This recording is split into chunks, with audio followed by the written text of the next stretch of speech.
The world prepares for Judge Brett Kavanaugh and his accuser to testify in front of the Senate. President Trump prepares to release the FISA kraken. And we analyze the latest poll results. I'm Ben Shapiro. This is The Ben Shapiro Show.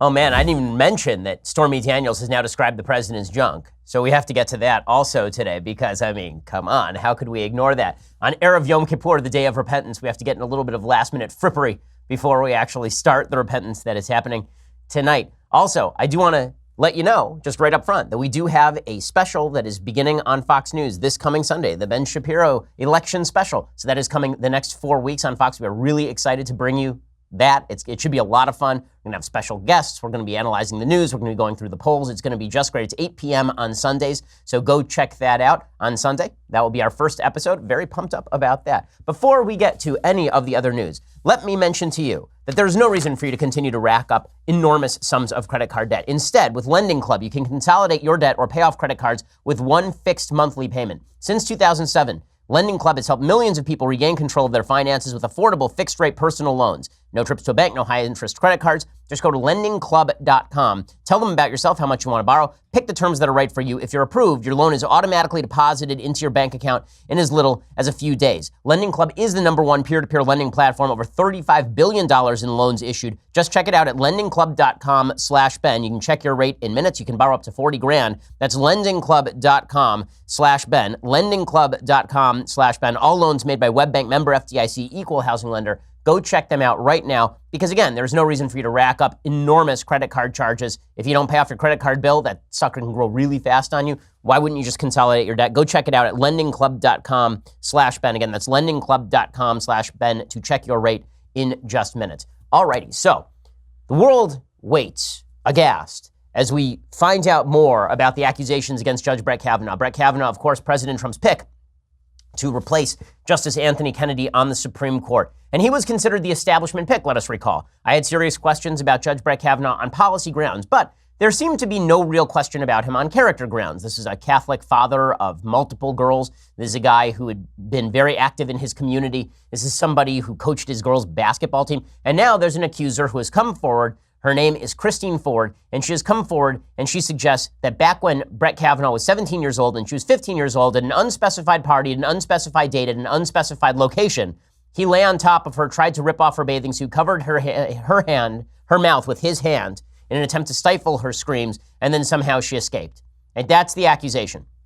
And there are a bunch of things to be noted about this accusation. First of all, he was 17 at the time and she was 15, according to her.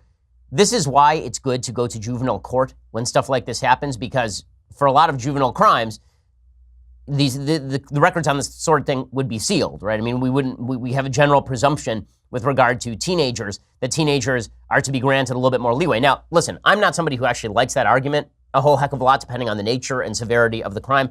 I think there are a lot of cases in which teens ought to be tried as adults if you're talking about rape or murder. But in this particular case, the FBI was told about this, and they can't even check it out because there is no alleged crime that has taken place. Like, they don't even know what alleged crime would rise to the federal level, as I mentioned yesterday. And they have no facts to go on here. And she has no facts that she has provided that would actually allow for a specific investigation of what exactly happened over here. And what's even worse, her lawyers are now basically attempting to prevent her from saying anything of interest about it. Her own lawyer said that it's not important for her to provide corroboration for her story. Her lawyer basically said, her name is Deborah Katz. She says basically that this woman has no obligation to provide any evidence that these accusations are even true. She can just throw it out there and we're all supposed to believe it without any further corroboration. And has your client spoken to any of those other guys or that girl who could help corroborate her story? She's not. And why not? Is it time to do that? That's not her job to do that. If this is going to be investigated, it should be done by investigators. Okay, well, what exactly is that supposed to mean? The FBI can't investigate. She hasn't given any corroborating details. Who's supposed to investigate this? And the left is using the FBI as though they're the super secret police. The FBI is a law enforcement body tasked with the enforcement of federal law. They are not the great master detectives. It's not like there's the regular detective and then there's Sherlock Holmes, and Sherlock Holmes is the FBI. That's not how this thing works. It's not, we don't have enough evidence to actually show something happened, but the FBI, they will ferret out the truth. It's funny how the left has come to rely on the FBI this way.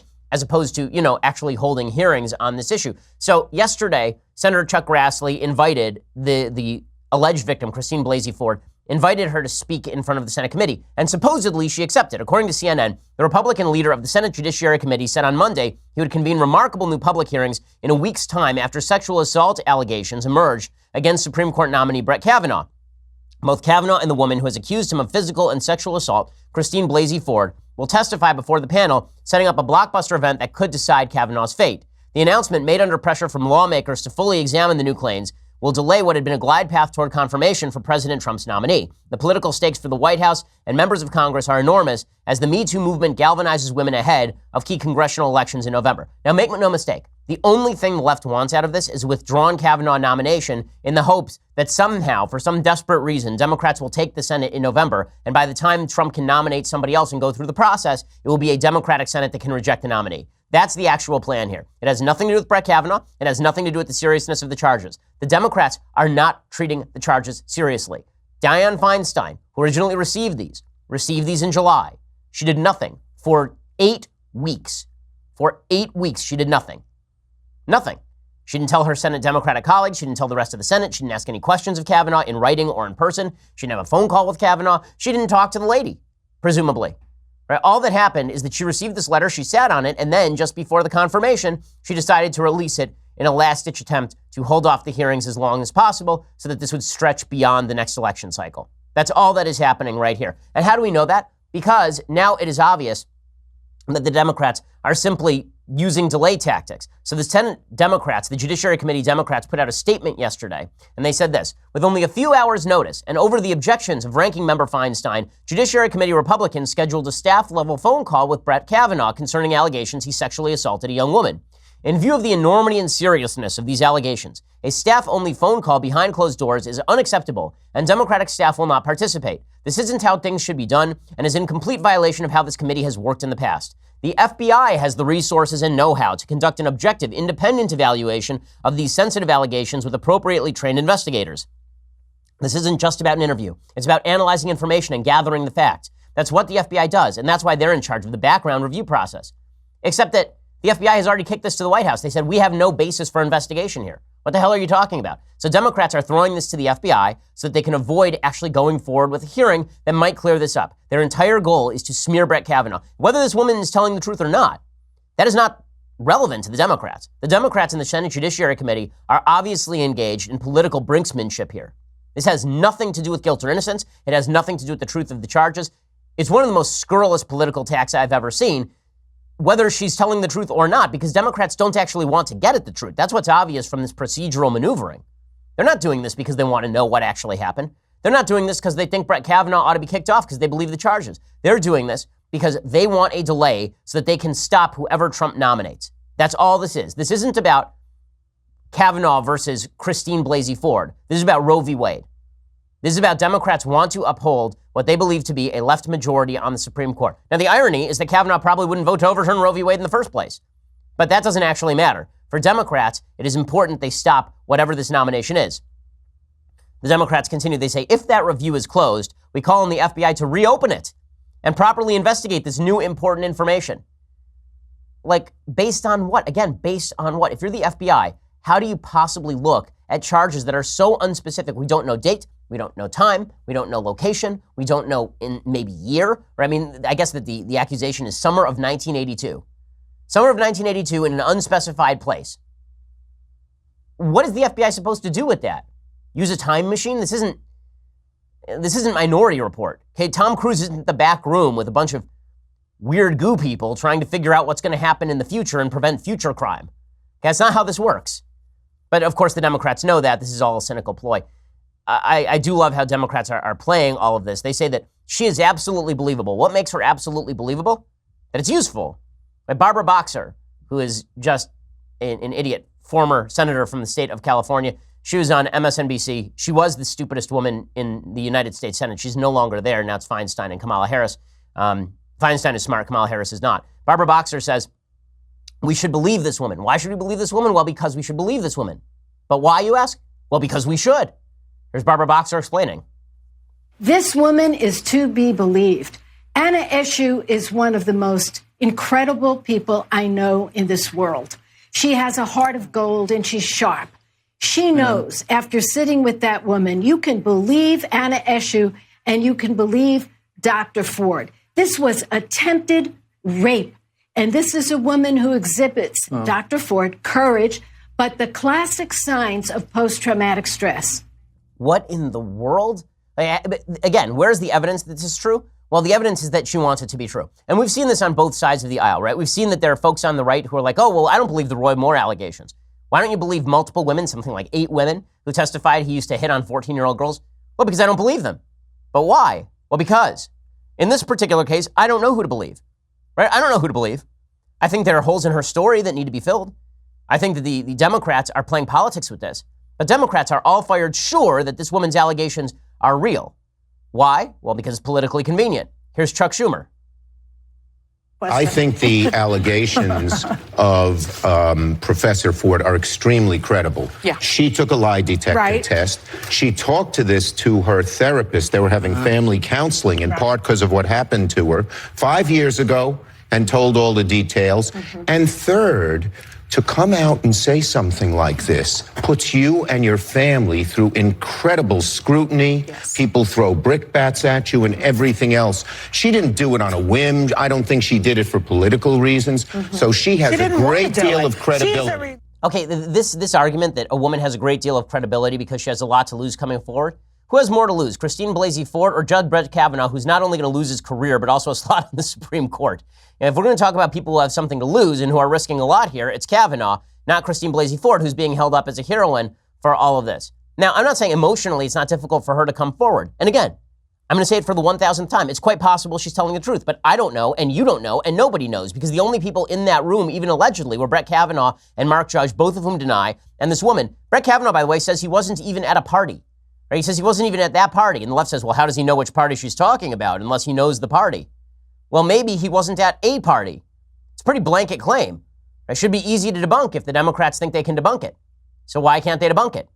Because they don't feel they need to debunk it. This is all politics. And I'll talk in a minute about the lie detector side of this, what Chuck Schumer has to say right there, because it's just asinine. But first, let's talk about the possibility of natural disaster. So you're watching Tropical Depression Florence batter the East Coast. People who are holed up in their houses, maybe have no place to go. And you hope that everybody is stocked up. You hope that everybody is able to take care of their family. Well, you should be one of those people.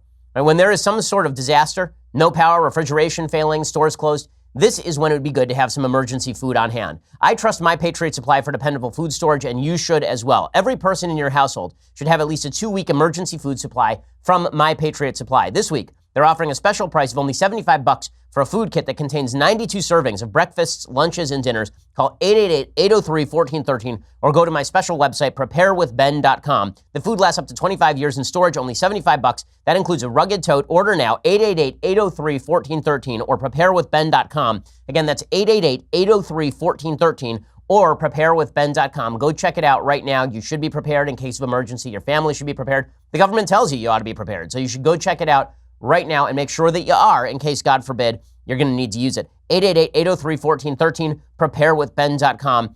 Again, $75 for 92 servings of breakfast, lunches, and dinners. Check it out right now, preparewithben.com. So you heard Chuck Schumer there say that this woman took a lie detector test.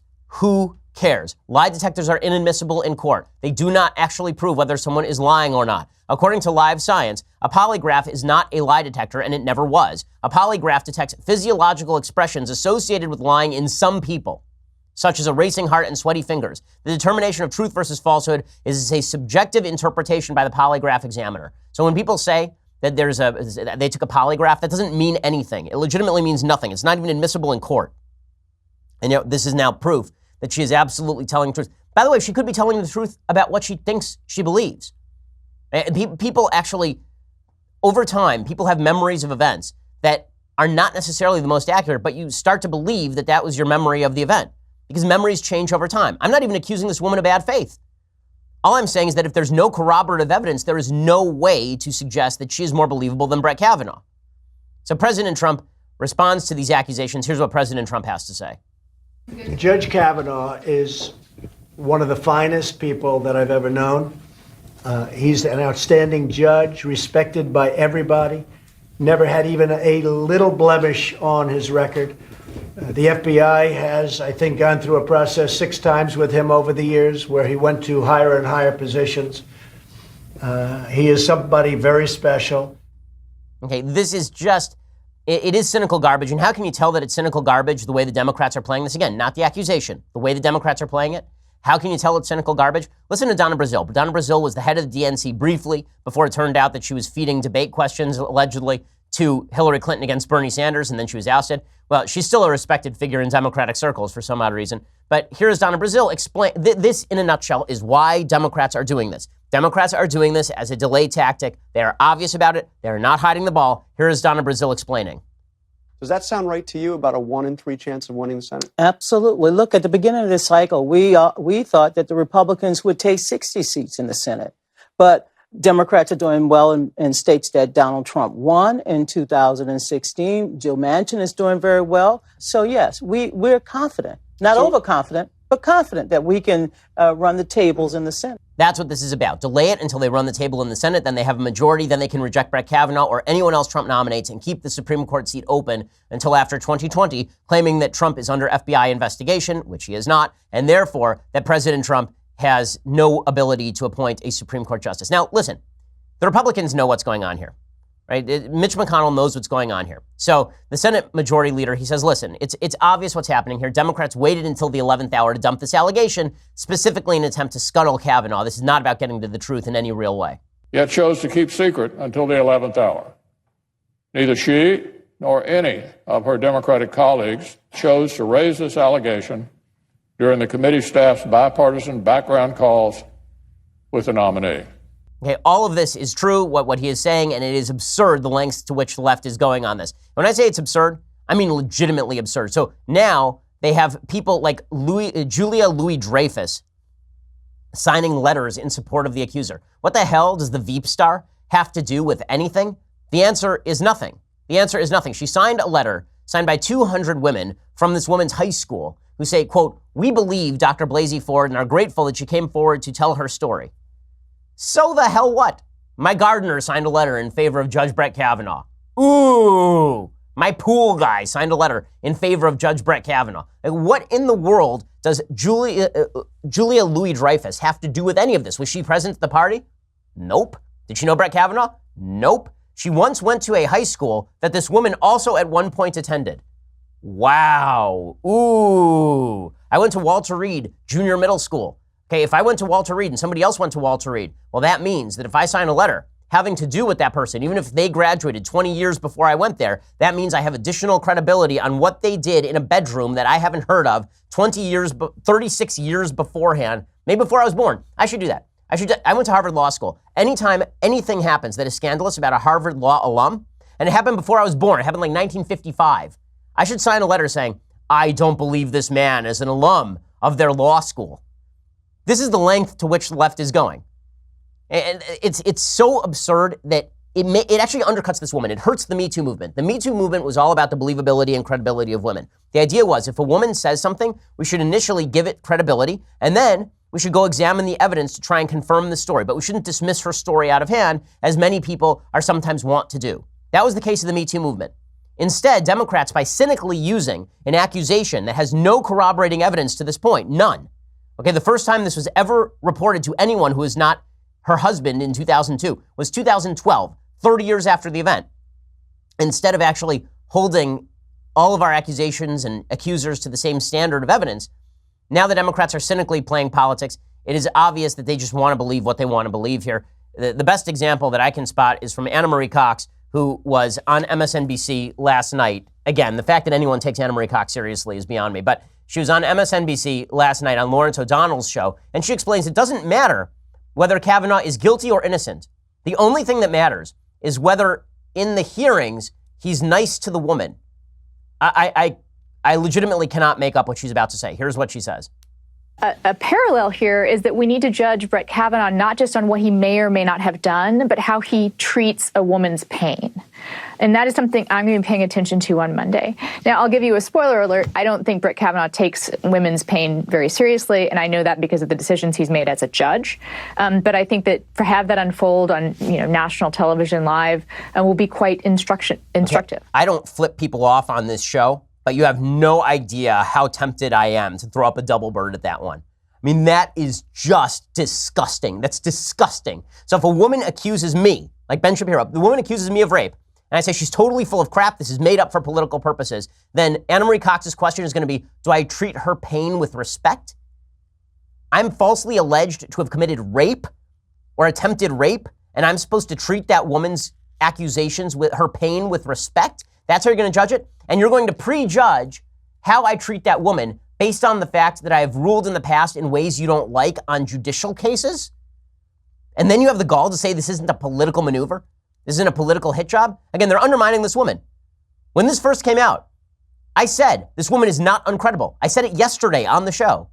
And now the way the Democrats are treating this woman makes me think she is less credible just because of the way Democrats are treating her, because they're treating her as a political football. That statement from Anna Marie Cox is just morally abysmal, morally disreputable, disgusting, repulsive, repugnant. I'm going through the full thesaurus here. I lose capacity for speech at how disgusting it is to suggest that if you are falsely accused of a crime, your activity in feeling the pain of the person falsely accusing you, in your view, is really the main consideration here, not your guilt or innocence. Doesn't matter if the person is lying about you or got it wrong. The only thing that matters is how nice you are about it when you deny it.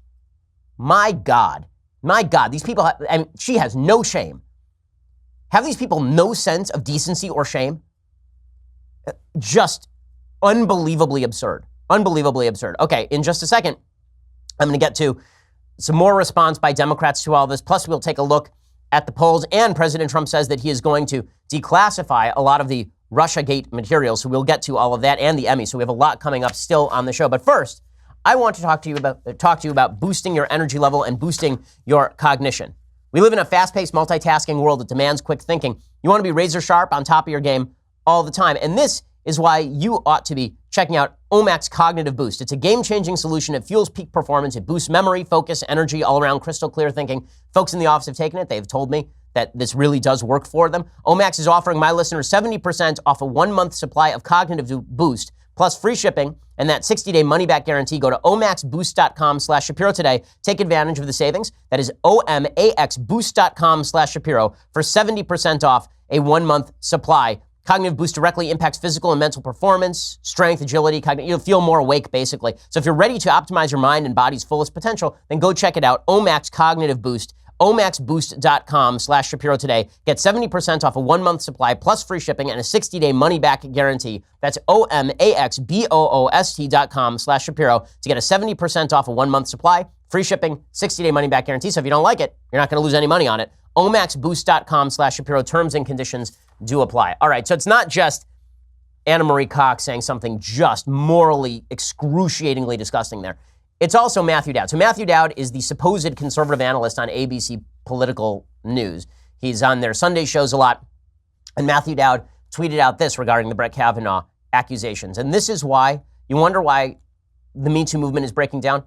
What the left has a tendency to do is take issues where we are unified and then pick cases where there is not enough evidence for unity to be merited, and then claim that lack of unity on this particular case demonstrates lack of unity on the underlying issue. Here's what I mean. The left will say police shooting black people in racist fashion is bad. And people on the right go, that's of course. And then the left will say, Michael Brown was a gentle giant who was shot in cold blood in the back by a white police officer. And the right will go, well, that's not true. None of those things are true. And the left will say, you don't take that crime seriously enough. If you took that crime seriously enough, you would believe what I have to say. And this just shows that the underlying issue you don't care about. You don't care about racist shootings. Doesn't matter that you thought that it was a racist shooting when Walter Scott was shot in the back in South Carolina. Doesn't matter that you think the Philando Castile shooting was a bad shoot. Doesn't matter that you can name off the top of your head 5, 6 police shootings of people that are racially suspect at best. If you don't agree with me on this fringe case where the evidence is not on my side, it demonstrates you don't have any care about the underlying issue. And that's the way the left likes to play these things. And they're doing the same thing with regard to the Me Too movement. Folks on the right are not in favor of sexual assault, God forbid. That's insane. That's insane. Okay, I'm the most sexually pure person that I have ever heard of in secular culture. In the religious community, okay, I'm pretty common, but in the non-religious community, I'm a dude who has had sex with one woman ever, and it's my wife. And it was after we were married. And I was 24 when we got married. So I'm pretty good about this stuff. I believe that rapists should be castrated or killed. I think rape is a worse crime than murder in many cases. I think sexual abuse is the worst thing you can do to a human being, basically.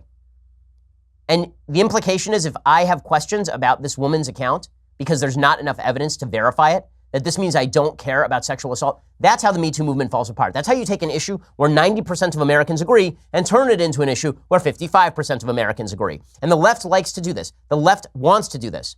I don't think it's just the left, by the way. I think that on the right, there's a tendency to do this with regard to the American flag, for example. I think most Americans are not in favor of kneeling for the American flag.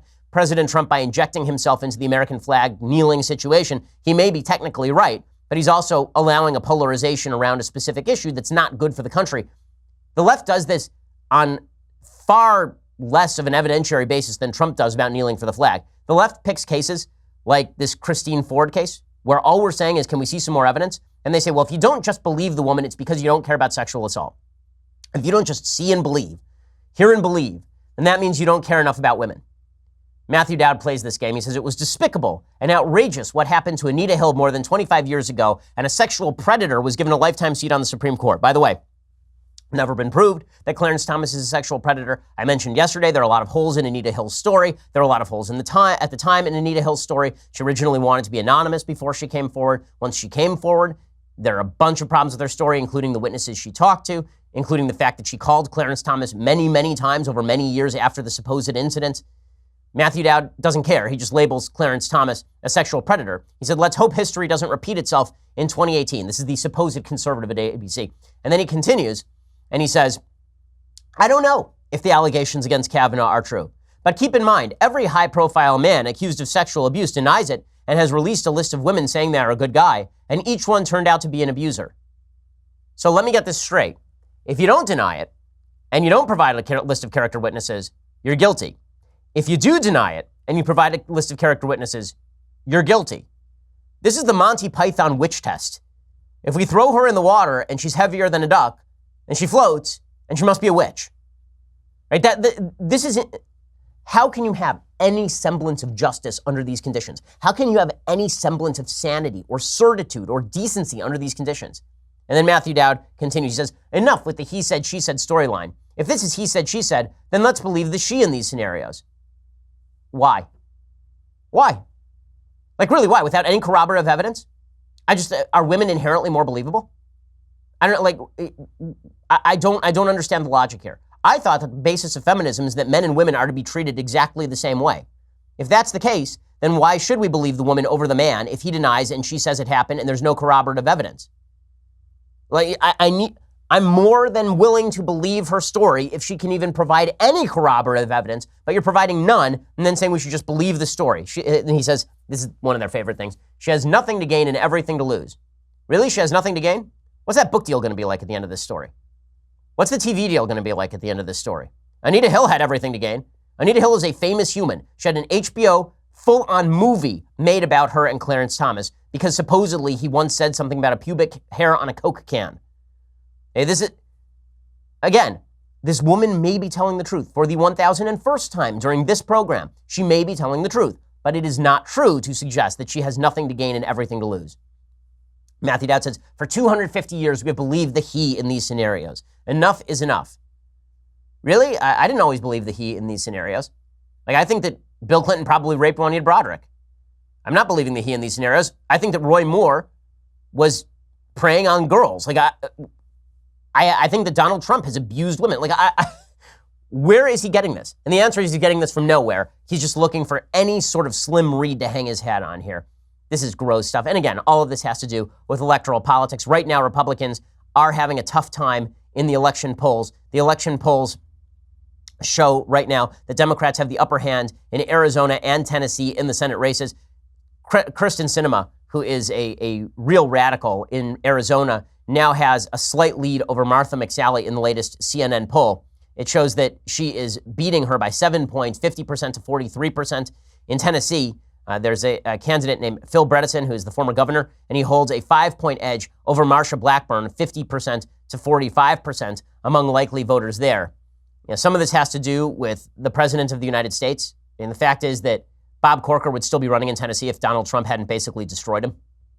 And in Arizona, President Trump has made himself unpopular by attacking John McCain and such. So Martha McSally is paying a polling price. But if Arizona goes blue and Tennessee goes blue, that is a bad indicator. That's a bad indicator. Right now, the chances that the Democrats take the Senate are not horrendous. They're about the same as the chances that Donald Trump was going to win the presidency in 2016, according to 538. In just a second, I'm going to discuss some of those statistics and give you the latest breakdown on the Senate and why Democrats are so eager to vote. Plus, we'll talk about President Trump revealing some new FISA documents and Stormy Daniels describing the president's junk. Life hack, dudes. If you don't want people who aren't your wife describing your junk, you probably shouldn't show your junk to people who aren't your wife. It's a life hack. The description, I will say, it made me laugh. I mean, I'm not going to lie about this. And sure, it's Erev Yom Kippur. Sure, it's the night of Yom Kippur. But if I can't get in a little bit of dirty-minded frippery before the holiday, then you're underestimating me. We'll get to that in just 1 second. But first, let's talk about saving money online. When you shop online, do you turn into a tab hoarder, like you're looking for promo codes, you're looking for the easiest way to save money on a specific deal? Well, instead of that, try Honey. Honey is the free browser add-on that over 9 million people are using every day to save money while they shop online. In 2 clicks, you can add Honey to any browser for free, and then you shop like you normally do. Honey scans and tests millions of coupons in the background, and checkout, Honey automatically applies the best coupon. So you're saving money on an enormous number of deals just because you decided to go and add Honey to your browser. I've used Honey on my browser at Amazon. It does work in Amazon. I've used it for deals like we got ourselves a pressure cooker.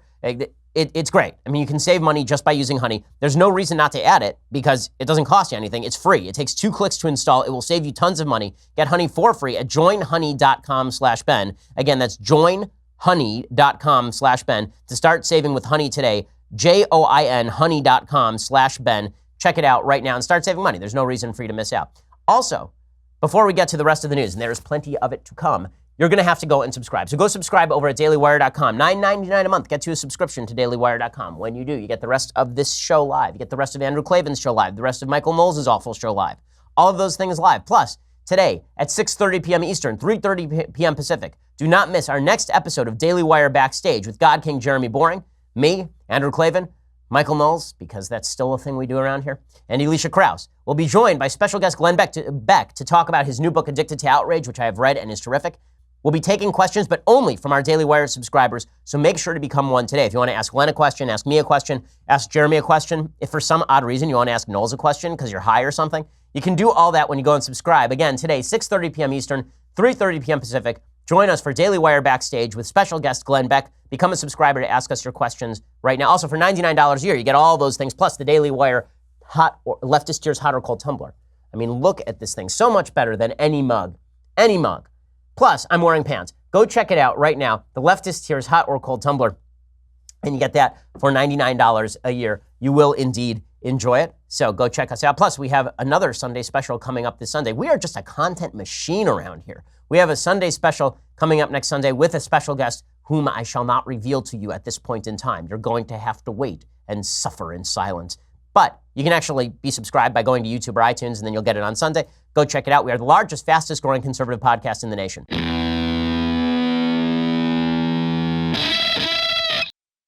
So the reason the Democrats are trying to hold off on Kavanaugh, as I've been saying this entire time, is because they're hoping they win the Senate. According to 538, many of the individual race forecasts in the 538 Senate model, which launched on Wednesday, look pretty optimistic for Democrats. The model shows Manchin in strong position to retain his seat in West Virginia. It has Democrats as slight favorites to win GOP seats in Nevada and Arizona. It thinks Democratic incumbents like Claire McCaskill and Heidi Heitkamp could close well down the stretch. It even gives Beto O'Rourke a credible shot in Texas, although Cruz remains the favorite in that race. Right now, 538's House forecast is there is a 4 in 5 chance Democrats win control of Congress, a 1 in 5 chance that Republicans keep control of Congress. And when you take a look at their Senate forecasts basically say that there is a 2 in 3 shot that Republicans maintain the Senate, but there's a 1 in 3 shot that Republicans lose the Senate.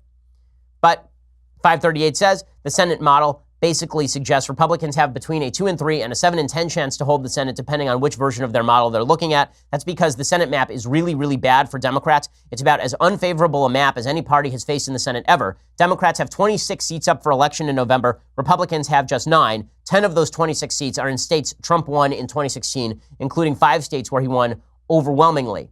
So Democrats could win the popular vote for the U.S. House by 8 to 9 percentage points, and they still would not win the Senate. Instead, they need about an 11-point advantage in the House popular vote before they become favorites to claim the Senate. But it's possible that Republicans could lose the Senate. And Democrats know this, and this is why they are attempting to push this vote off on Kavanaugh as long as humanly possible.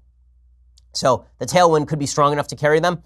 Also, there are 11 seats that each party has at least a 10% chance of winning. Arizona, Florida, Indiana, Missouri, Mississippi, Montana, North Dakota, Nevada, Tennessee, Texas, and West Virginia. Democrats need 8 of those 11 to take the Senate. So Democrats, have a micro path and a macro path, as 538 says. And it is worth noting that Democrats are highly motivated. Right now, if Republicans do not turn out to vote, they could lose the Senate. And then Trump has a Democratic Congress the last 2 years of his first term, which is a disaster for President Trump. He's going to be fighting investigations at every possible turn. Impeachment hearings will probably be held. Things will get very ugly very quickly. You can sense the Democrats are really mobilized. And the way that you can sense this is from people like Charles Blow, who has a piece titled Not Deranged, Determined. The piece, spoiler alert, is actually kind of deranged. It says, they told us that we suffered from Trump derangement syndrome. This, of course, is in the New York Times. An emotional and illogical obsession with opposing and unseating Donald Trump. They saw our principled stand against corruption and criminality, against immorality and hatred, as born of hyperpartisanship and the bruises of defeat. They were unable to see that our objection to Trump was an achingly particular phenomenon that transcended party tribalism and went to the core of who we are as a people and as a country. For us, it was clear. This man was wholly unacceptable as a matter of character, and true patriotism demanded that we say so without equivocation and unrelentingly. And this is the feeling that you get. I mean, I live in California, which means that you see a lot of folks in California who feel this way. Democratic turnout is going to be very high. Republicans cannot be sanguine. Republicans have to turn out to vote. Doesn't matter whether you like Trump or not. The only thing that matters at this point is ensuring Republicans keep the Senate. If you do not want Democrats to hold the Supreme Court at 8 and then wait until Justice Anthony Kennedy is replaced in 2021 by Justice Elizabeth Warren, right? You got to be very worried about this if you are a Republican or a conservative in any way. Meanwhile, President Trump is moving forward with declassification of documents related to the FISA warrant on Carter Page, according to Politico. And I've been waiting for this for a long time. I keep saying, why doesn't Trump just release the documents? If, in fact, the FBI was wrongly surveilling Carter Page, if, in fact, our nation's law enforcement bodies were targeting the Trump campaign, Trump has the ability to declassify all of this, and he should. And he should. If he's got the goods, let's see the goods. Well, it appears that Trump is now moving toward the revelation of those goods, which I think adds some credibility to his accusations. Here's what Politico says about all of this.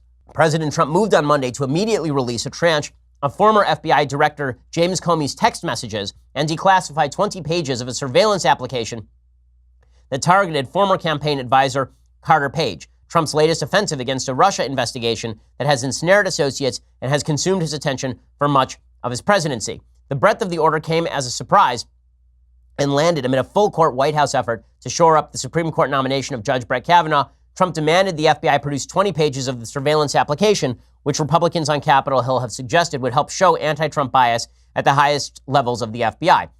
We're not going to be able to actually analyze how bad the Carter Page FISA warrant is until we actually see it. But the fact that Trump wants to reveal more of it, not less of it, is an indicator that at least he thinks that something nefarious was going on. Devin Nunes, who's been really pushing this at the House Government Oversight Committee, he says that a shocking number of people have bought the conspiracy theories, and the real conspiracy here is that the FBI was basically targeting Team Trump.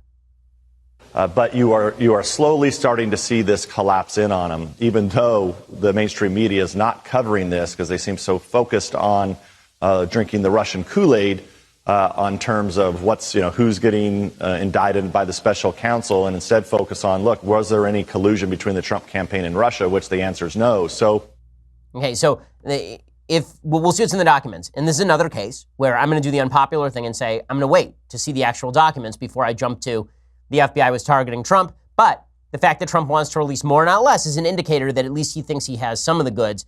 on the so-called deep state targeting him. Well, in just a second, we're going to talk about Stormy Daniels at long last and her accusations in her new book, because she's a feminist heroine. Let me tell you, she is just a hero for the ages. We'll talk about that in just 1 second. So here is Stormy Daniels has a new book coming out, because you have to read a book by a porn star. I mean, come on. This is a woman who has forged her way using nothing but grit and her genitals toward the head of American public life. This is a woman who was featured on Saturday Night Live telling President Trump to step down because she had consensual sex with him a couple of times. I mean, just amazing stuff from Stormy Daniels. So the new book is called Full Disclosure, and it's now been obtained by the UK Guardian, which is the source of choice for all left-wingers. And basically, the Guardian acts as sort of a conduit for a lot of left-wing material, which is their prerogative. It's a left-wing newspaper. In it, Daniels describes her mounting disbelief as Trump began to win primary contests in 2016 for the Republican presidential nomination.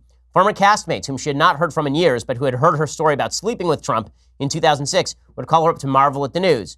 As Trump kept winning, Daniels writes, she began to think she might be in danger. And this is where she starts telling her stories again about how she was threatened in 2011 by somebody associated with Trump and all the rest of this, again, providing little to no evidence that this ever happened. She did take a $130,000 payment from Team Trump to shut up about it. And then, of course, she's getting a book deal, so that'll be lucrative for her. She continued to answer Trump's many phone calls over the next year after she had an affair with him back in 2006 in hopes that he would make good on his promise to put her on his reality television show, The Apprentice, Daniel writes. Trump even suggested that a cheat could be arranged to allow her to survive through more episodes of the show. Quote, we'll figure out a way to get you the challenges beforehand. She quotes him as saying, and we can devise your technique. He was going to have me cheat, and it was 100% his idea. Ooh, clearly, he is the nefarious character here. Not you, the porn star who had sex with a married man and then took $130,000 to shut up about it and had sex with him in the hopes that you'd get on TV. Clearly, the only bad character here is Trump. Now, listen, this is not me defending Trump. I think Trump, with regard to women, is dirt. I think he's terrible with regard to the way he's treated women over the course of his life. But Stormy Daniels is not a nun.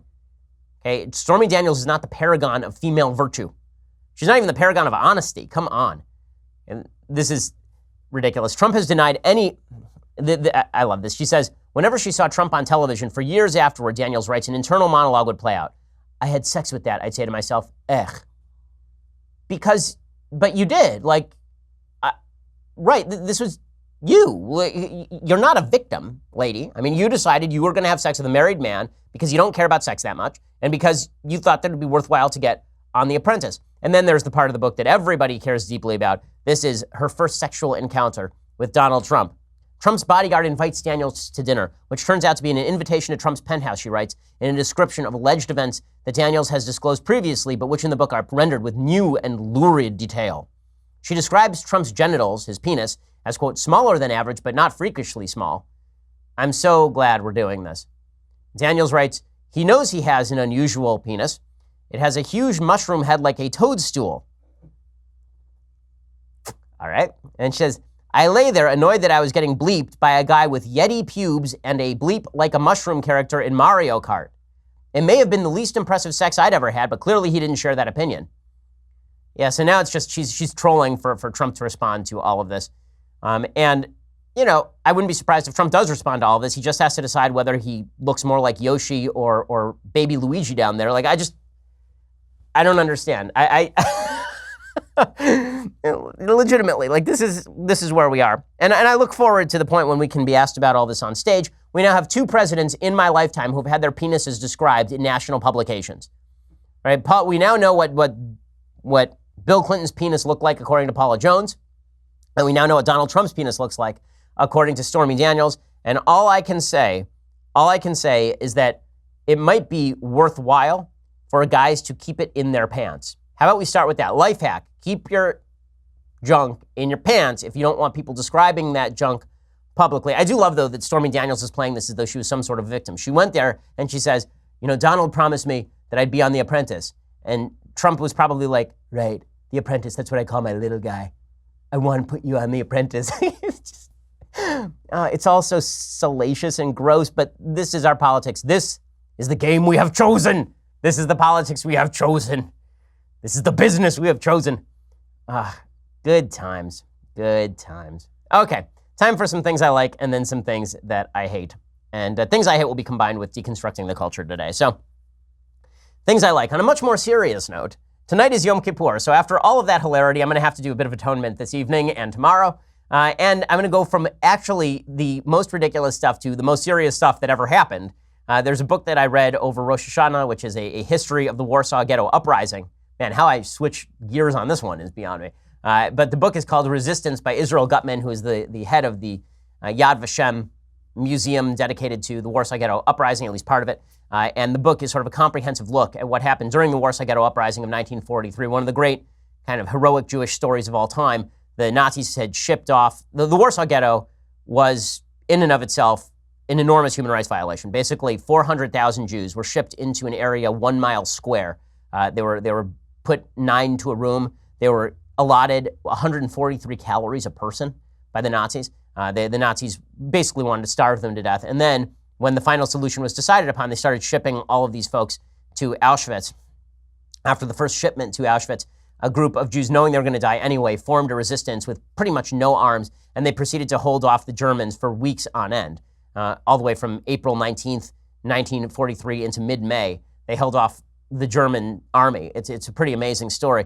You can check it out, Israel Gutman's The Resistance. There's also a pretty good movie that was made about this called Uprising with I think, Hank Azaria and Donald Sutherland and Lili Sobieski, I think is her name.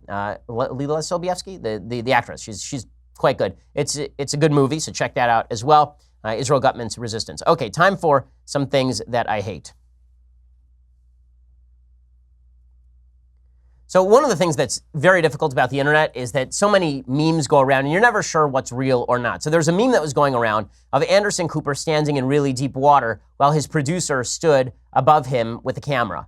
And we were supposed to believe that Anderson Cooper was sort of faking it, that it was from Hurricane Ike in 2008, I believe. And the implication was that Anderson Cooper was faking the footage, that the water wasn't really all that deep. And this followed on the heels of a lot of video from the current hurricane where you'd see like a weather person standing in front trying to brace against the wind and then 2 dudes walking in the background like there was no big deal happening. Well, the problem is that if you're going to actually make those sorts of accusations, you probably should back them up. Anderson Cooper rightly is ticked off about this. He says that entire segment was about how there are ditches underwater and that you can be walking along and not spot the ditch and go plunging right into the ditch. Here's Anderson Cooper explaining. Now, over the weekend, however, the son of the president, Donnie Jr., tweeted out this picture of me in waist-high water, my camera crew a few feet away on higher ground in only a little bit of water. Donnie Jr. was claiming it showed me in Florence faking the depths of floodwaters in order to somehow harm his father. And I quote from his tweet, "Stop lying to try to make @RealDonald Trump look bad," he wrote. Now, look, I don't expect the president's son to ever admit he was wrong, or one of the president's former advisors, or frankly anyone else who's retweeted these pictures. But I at least thought that they and you should know the truth. Okay, and he's not wrong to be upset about that. I will say that nowhere in that tweet from Donald Trump Jr. does he actually accuse Cooper of doing this during the current hurricane. But the level of vagary in the tweet is not a great thing, and people should be careful about what they tweet. You know, we all make mistakes on Twitter because everything moves too fast. You sort of retweet what comes across your page. But if you're going to make those sorts of accusations, you ought to be clearer about it. Okay, so meanwhile, the Emmys happened last night. And I'm not sure that anybody actually watched the Emmys. I'm not sure what the ratings were like. I can't imagine they were great. But it was typical Hollywood leftist culture. And as I've said many times, what we have right now in America is a cultural divide that is reflecting itself in politics. The left has taken the commanding heights in culture, and the right responds by taking the commanding heights in politics. They say, you guys want to come for our guns, you call us bitter clingers, you call us deplorables, you call us all sorts of names, and you know what we're going to do? We're going to protect ourselves by ensuring that our politicians don't agree with you. Well, that was underscored last night by just more politicking from the Emmys stage, because they can't just give awards to people on the basis of non-politics. They have to talk politics naturally. Last Man Standing was canceled by ABC and then picked up by Fox. That's right. Which is great. That's right. Yeah. And Roseanne was canceled by herself, but picked up by white nationalists. Oh.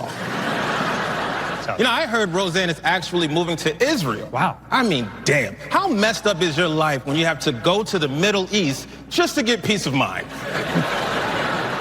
Okay, now that last joke is particularly stupid because Israel is actually a pretty good place to live. I mean, I have a lot of relatives in Israel. How many of these folks in Hollywood have said that they want to pick up and move to Canada just because Trump was elected in the first place? That's a really dumb point.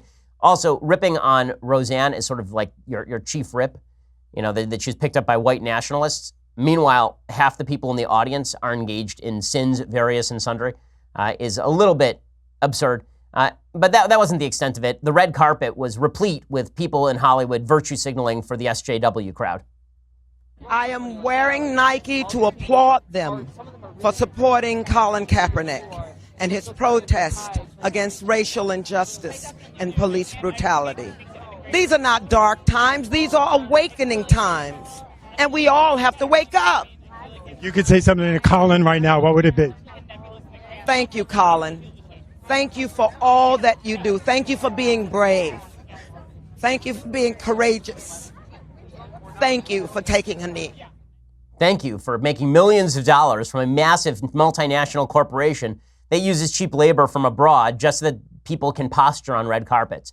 Well done, Hollywood. Well done, Hollywood. Can't imagine why anybody wouldn't trust you with the future of the country. And the left doesn't understand that when they insult the rest of the country culturally, the country responds by putting people in power who they think will protect them from Hollywood. You want to know what makes people in the middle of the country feel threatened?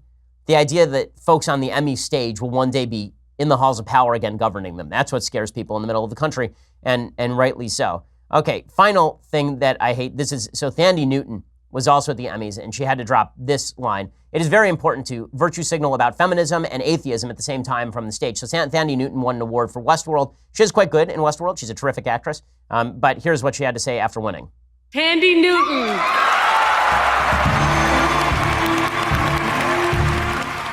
I don't even believe in God, but I'm going to thank her tonight. Oh, well, I don't even believe in the Emmys, but I'm going to laugh at them right now because why do we possibly care what Thandie Newton thinks about God? The sort of disparaging remark that God is only God if God is a woman.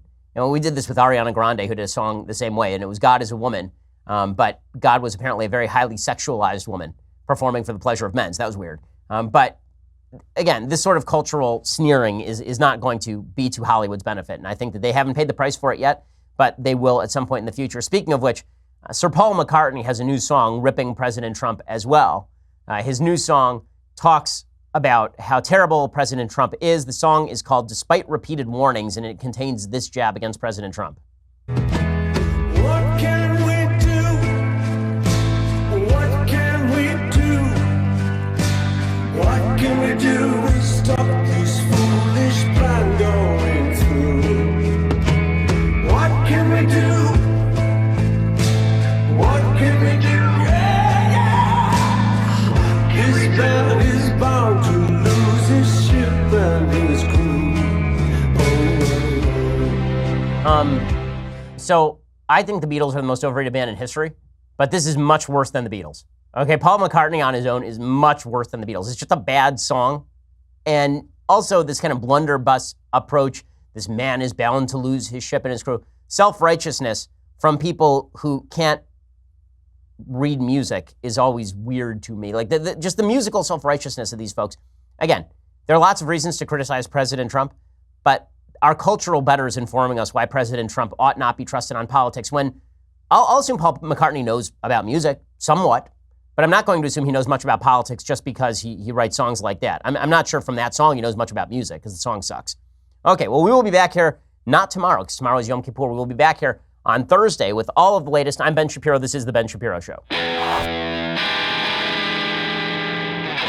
The Ben Shapiro Show is produced by Senya Villarreal, executive producer Jeremy Boring, senior producer Jonathan Hay. Our supervising producer is Mathis Glover, and our technical producer is Austin Stevens. Edited by Alex Zingaro. Audio is mixed by Mike Caramina. Hair and makeup is by Jesua Alvera. The Ben Shapiro Show is a Daily Wire Forward Publishing production. Copyright Forward Publishing 2018.